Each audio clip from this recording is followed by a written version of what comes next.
Moriden Athluan.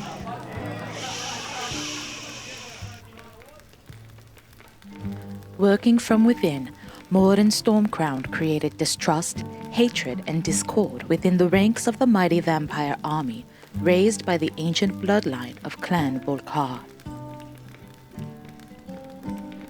Cursing the name of he who defeated them, these vampire hordes were driven back to the plains of oblivion. And so we find ourselves thrown together once again, my friend.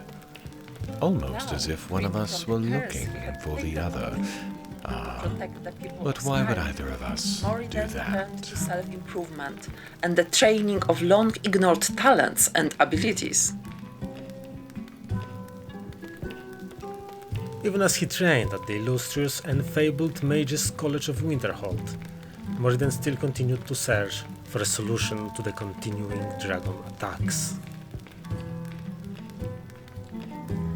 Spending his time, now, searching for answers among the countless tomes of the Arcanum Library, it would not be long before he was again called on to save all of Skyrim. Nay, all of Is the that where we left the off? grasping hands of power-mad mages. Once again, the bards only tell you what they believe to be truth.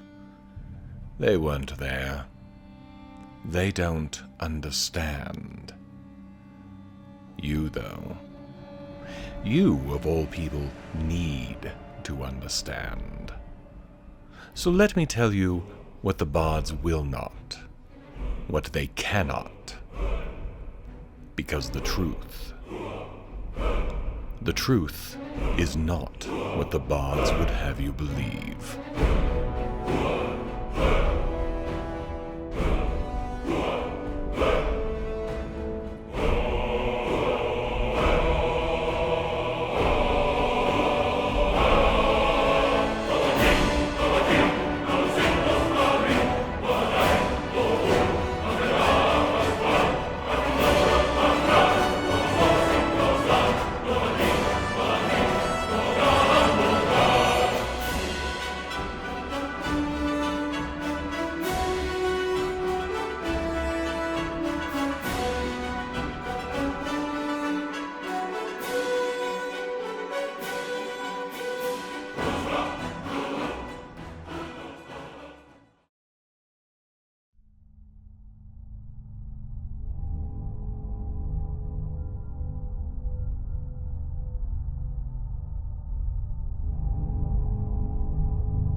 "13 Evening Star, 4th Era, 201. I woke and went straight to work, sorting all of the shipments I had been sending back, and it was far more than I had thought it would be. This has the benefit of having provided a number of new pieces for display, and seeing the Crusaders' armor in its full glory and assembled in one place once again will be no small draw. It also gives us a large amount of duplicates, trash items, and other dubious things that need to be sold or otherwise gotten rid of. I built on my learning from the Orzamer and my previous experimentation with malachite, and I'm about certain I know how to use the various dragon bones and scales I've been picking up for months now. The materials themselves are simple enough. The problem has been finding a material strong enough to bear them. I should have guessed the answer long before now, really. That it almost has to be the most difficult blacksmithing material there is to obtain. Ebony. Now, if I can find a good source of it, then I think that I might be able to make weapons from these dead dragons, the likes of which this world may never have seen. Without it, though, they simply won't hold together. Given that I need the ebony to create the ebony weapons and armor displays in the museum as well, though, I have far more needs for it than I do supplies of it. Another thing to look into. After a solid day of work, though, I find myself in a better place mentally, which means it's time to go back to the college and see if I can't find the information I need, or at the least, some time to train on my own without every single member of the college asking me inane questions all the time. 14 Evening Star, 4th Era, 201. Before leaving for the college, I decided to also stop in on the new guild and see where things stood. The answer, as it turns out, was the first of several planned expeditions. This one, according to the professor, will be to a place I've already somewhat explored. North Windcaller Pass, the place where Avram's brother and his band of bandits stored a good portion of the artifacts that were stolen from the museum originally. The entire guild is leaving soon, and they have asked that I also make an appearance there to help deal with, anything that might come up. They mean animals and the like, I'm sure, but as none of them really have any combat experience, outside of possibly Aryan himself, it seems a smart play. Even better, a quick question got me a quick answer. There is one good source of ebony in the province, but not one that most can make use of. The mine is located in Eastmarch, not far from Kynesgrove, and it is under the provenance of an Orzamer stronghold. Assuming that my status as blood kin has been communicated to this stronghold, I might have an inn there. I might also have to check into that after the college. My fingers are itching to try and make something out of all these dragon parts, after all. I had hoped that my arrival at the college would be more or less unremarked, but that was not to be. Word spread quickly. By the time I reached the Arcanium, Tolfdir already knew I was back. Those who had been harassing me before were hanging back more this time. I got the feeling they were trying not to spook me and send me running again, the way a hunter tries not to spook an elk. But they were still following me, hoping for something. Tolfdir seems to be the only sane one among them. Instead of advice this time, he offered a way to get out from under their noses for a bit. In short, a way of running away without seeming to be running away. He was leaving this morning to head to a dig site called Saarthal. Not much is known about the place, but it supposedly has some solid connections to the college in some fashion that hasn't yet been revealed. He invited me to go along, hinting that the hunters in the background wouldn't follow me there, and it wouldn't look like I was running since I was there on college business. I accepted, though I told him I'd be along a little later. I had some small amount of research I wanted to do first. He gave me the directions I needed, and then took his leave. I turned to the books. It took some hours. At first I was taking random books off the shelves, but eventually the old Orzamer librarian took me aside and told me how the place was organized. I hadn't even been aware there was any method to the book placement, honestly. But once I had that, though, my search began to get more directed, and in time I found what I was looking for. It did not amount to much. Old tales that may, or may not, be accurate, some legends, but very few factual accounts. The dragon priests, though, are certainly real enough. Odaving made that clear. I made lists, cross-listed them with their supposed areas of operation, crossed off names, and eventually I had a list. 11 names.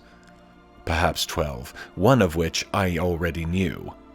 It turned out that the creature I killed with the mask, the one with the word Otar on it, was one of them, so there is at least one fewer of the things to worry about. Still, 10 of them. 2 appear to have been working in Solstheim, and one of them I have nothing but a name to work from. It's quite the list.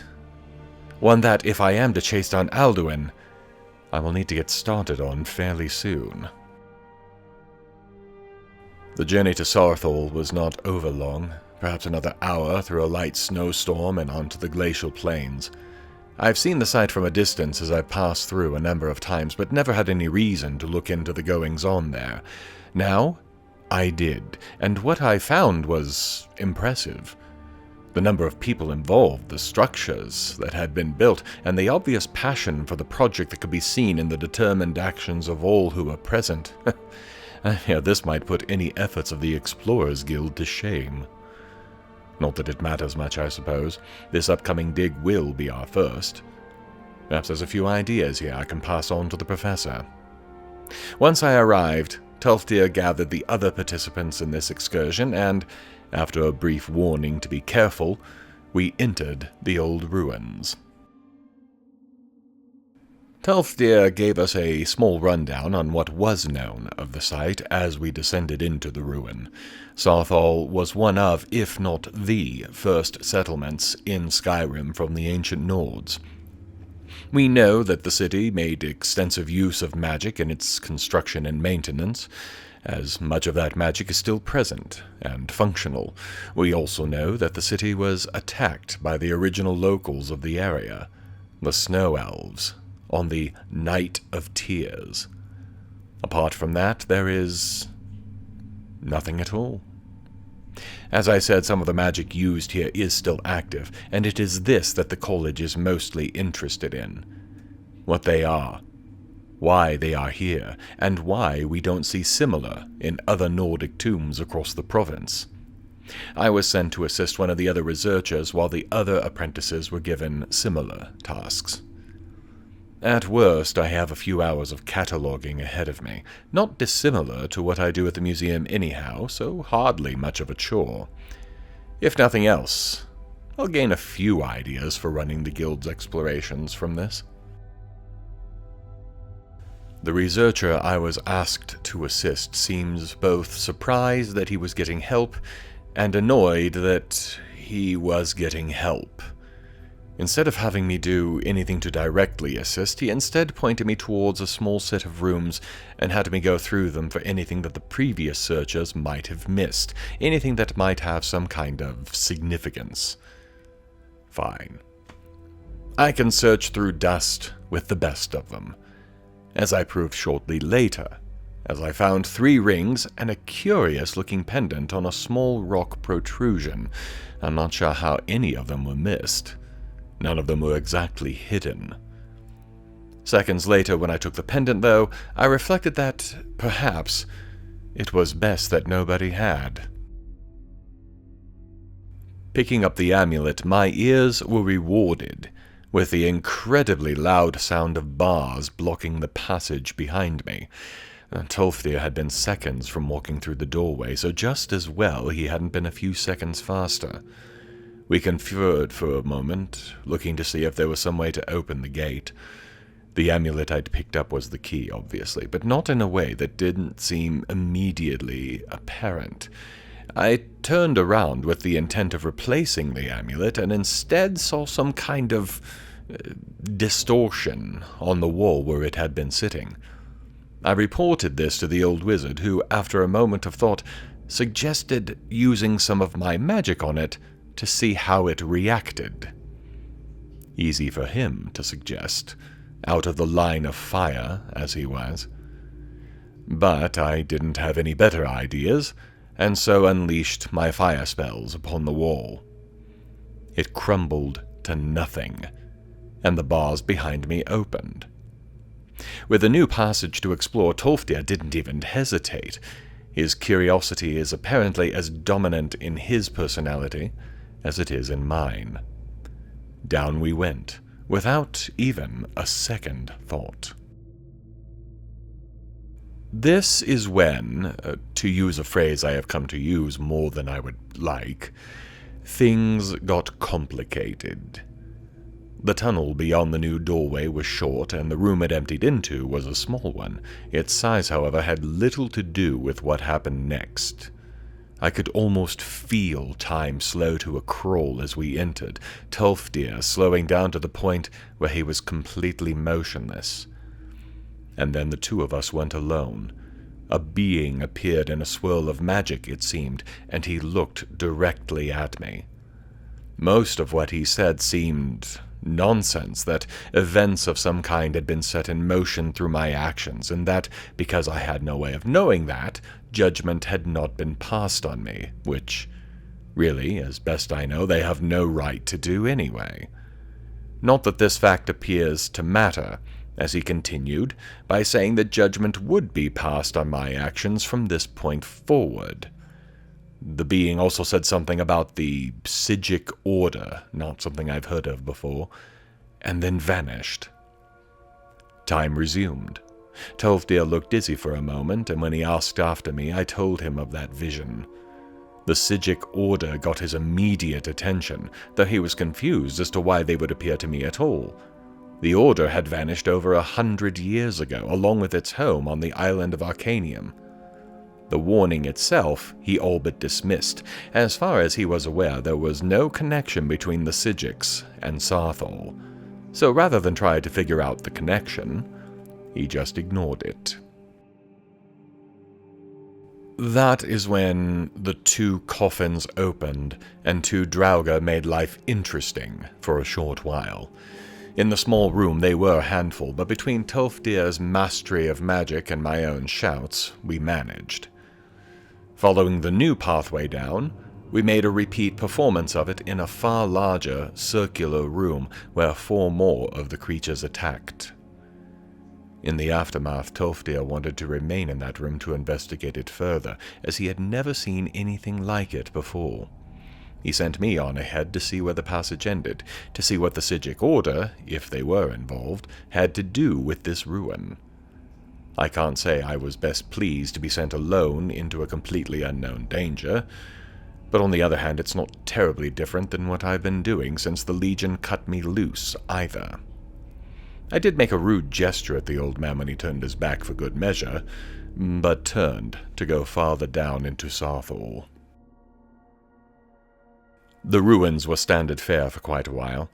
The usual coffins, Draugr, and the like. It was only after I got through a combination lock that things got different. But even the difference made me wonder what was going on. I have seen runic magic a time or two, but always in places where it was apparent that the casters were still around and maintaining it. These, though.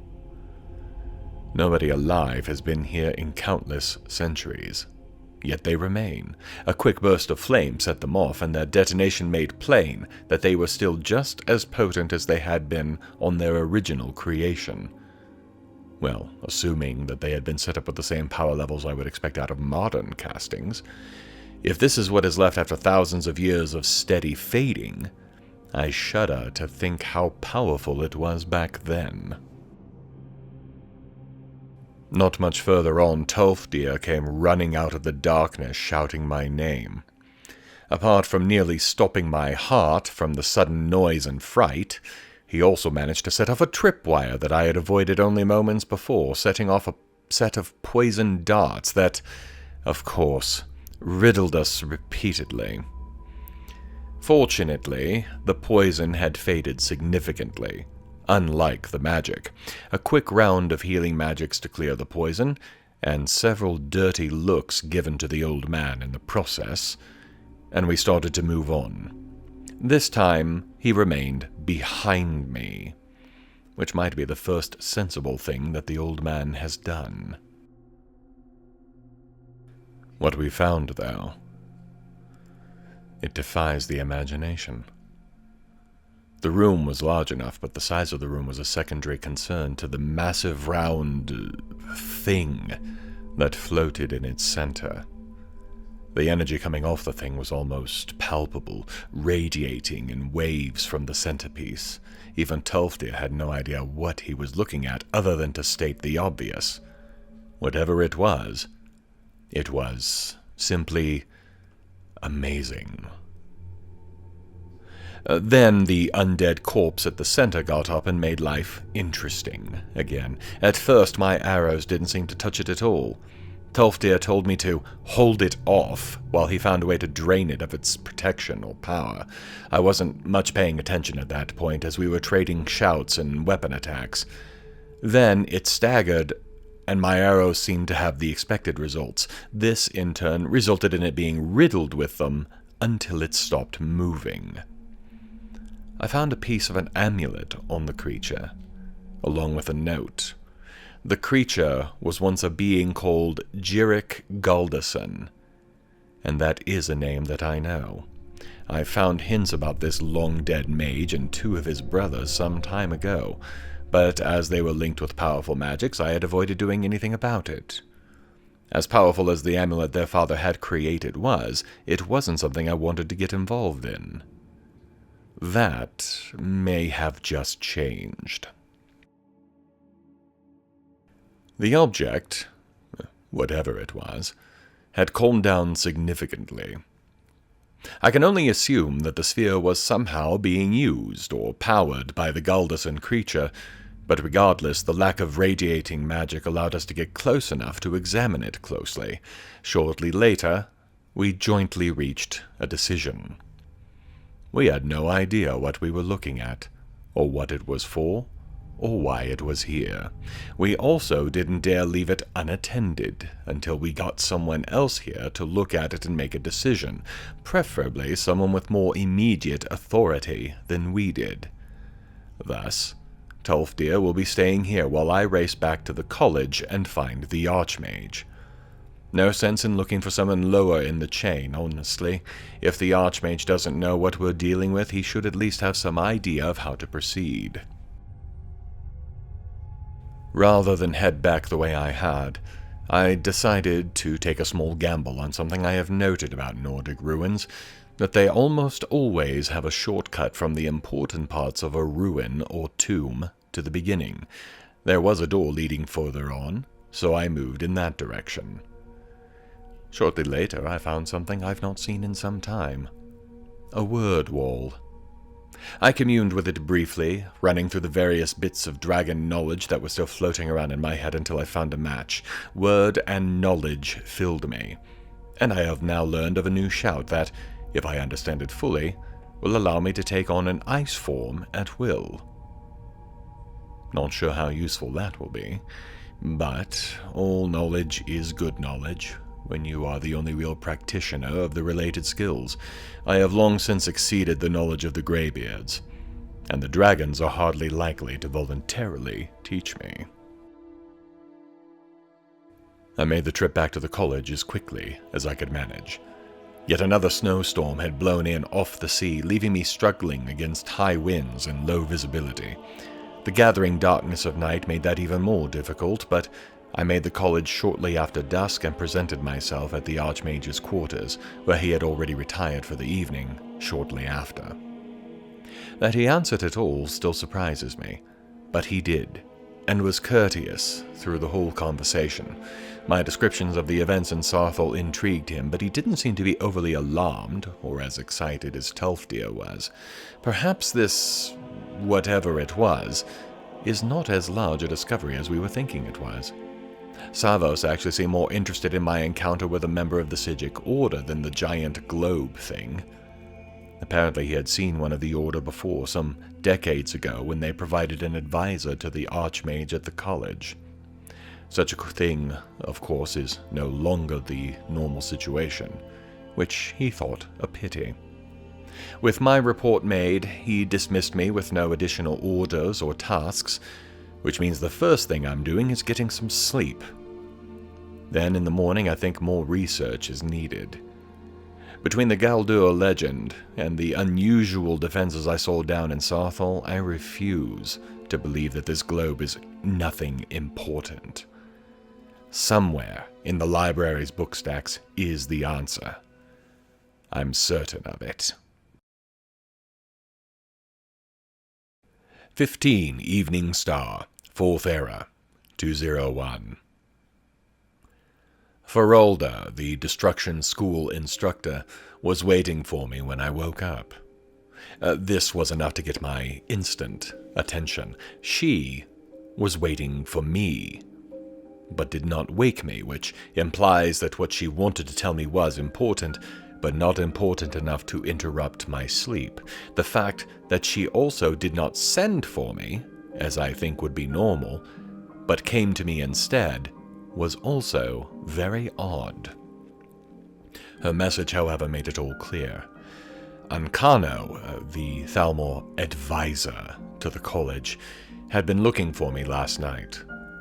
Ferolda shares my suspicions that he is no kind of advisor at all, but a spy of some kind, to keep an eye on the college. She advised me to be careful of what I said around him, but left it at that. For my part, I was concerned that he may have put me together with the invader at the embassy. That, however, was a short-lived fear. I all but ran into the Altmer as I entered the Arcanum some minutes later. His attention was wholly on the events at Saarthal. His focus on it was rather intense, more confirming what he'd already heard than seeking any new information. He left shortly after I confirmed we had found something there, muttering to himself about needing a full report from Tolfdir. Advisors, as he is supposed to be, aren't in a position to demand anything from anyone at the college, I think. And hopefully his demands will fall on flat ears. Falmore aside, something about him strikes me as very off. I spoke with the librarian, hoping to shortcut a long search through the stacks of books. This more or less worked, but it revealed a bigger issue. The book that likely has the information I'm looking for was stolen some time ago by an apprentice. Orthorn by name, he left at the same time as a small group of mages who were interested in learning things outside the rules of the college, which, given Savos Aran's very permissive restrictions on research here, almost has to mean necromancy. This group of mages, Orthorn included, didn't much hide where they were going. Felglow Keep. I can't say exactly where the keep is, but I was told it was in Winterhold, so the guard there might be able to steer me closer. Since I'm heading for North Windcaller Pass to meet with the Explorers Guild anyhow, I'll be passing a border station where I can get the information I need to locate the place. And then Orthorn is going to find out what happens to people who steal the librarian's books. As planned, I made for the Orzamer stronghold of Narzlbur, high on the slopes of the mountains near Kynesgrove. As close as they'd been, no doubt the Orzamer there had seen Alduin, and heard the fight against the dragon it had raised the day that Delphine and myself had fought them. Indeed, the location of that event was only a short ride away from the gates of the stronghold. My status as bloodkin served me well today.